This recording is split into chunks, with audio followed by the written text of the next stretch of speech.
You are in a relationship and you're not married, and you're thinking, oh, Granny be so old. She's going to tell me I have to get married. I don't care. It is fine with me if you don't get married. But I do know it's harder not to be married than to be married.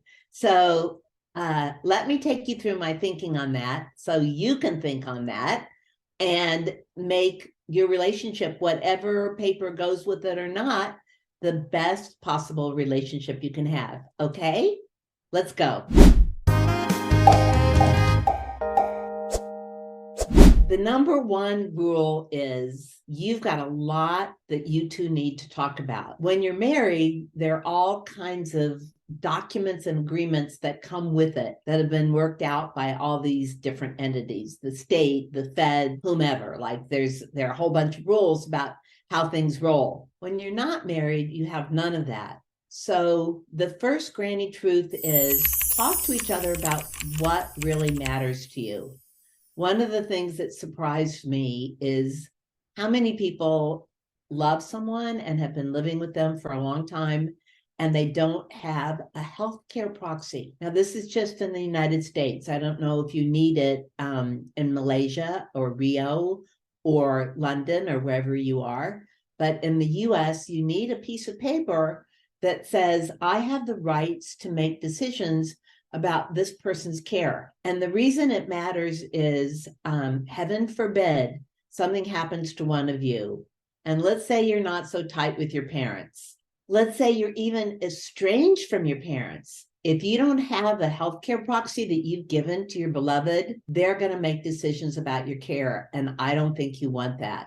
I know you're young, you think you don't need a will, but you kind of do. And you need to be able to have access if you have a joint checking account or joint retirement accounts. All that stuff you need to go through together and see if there are any legal documents you need to have so that it is as if you were married. Varies by place.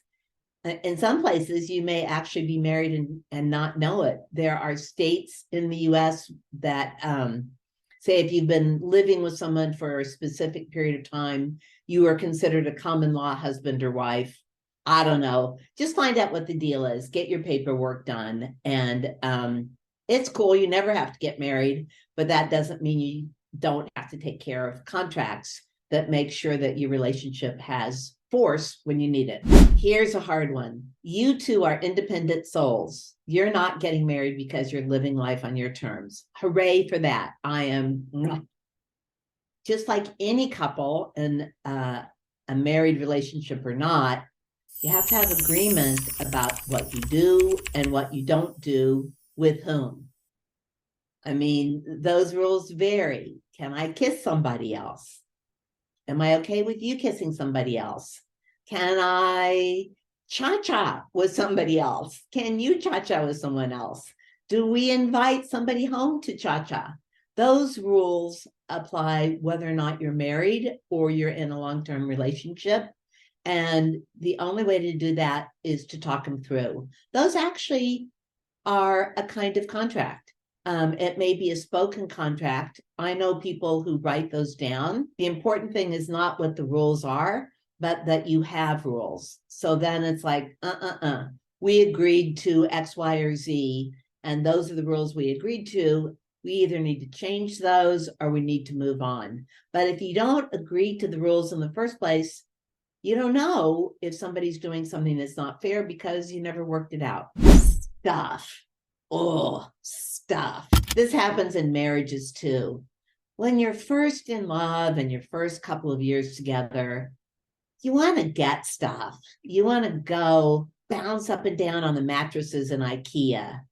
One of you knows how to put stuff together. You want to buy old furniture and strip it and rebuild it. You want stuff that says this is our place and not just my place. And in the joy of accumulating stuff, you accumulate stuff together, and that is beautiful and wonderful. My mom told me before she passed over and over, you know, Ronna, the best time of life is when you want stuff. the years when you want stuff, those are the great years. And I thought, she doesn't know nothing. There's stuff I want and I can't afford it. And it really is awful. But the truth is, wanting stuff is its own kind of joy. So now you've got stuff. You think we're going to be there together forever, but you're not. And it gets down to the kind of disagreements that happen in divorce. I bought that vinyl. Every piece of vinyl we have in the house that goes on your turntable, I bought.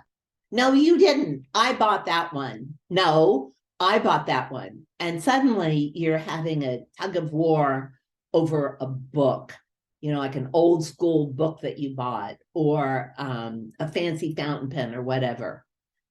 It really is important to stay conscious of who's buying what or what you agree to about stuff. It may be that one of you doesn't care. I'm thinking about a relationship where the guy's got boatloads of money, the young woman does not. When she goes, he could care less about stuff. She can take everything with her. But in most relationships, it's not that way. So as awful as it sounds, you kind of have to talk about who's buying this. Are we buying this together? Are we buying that together?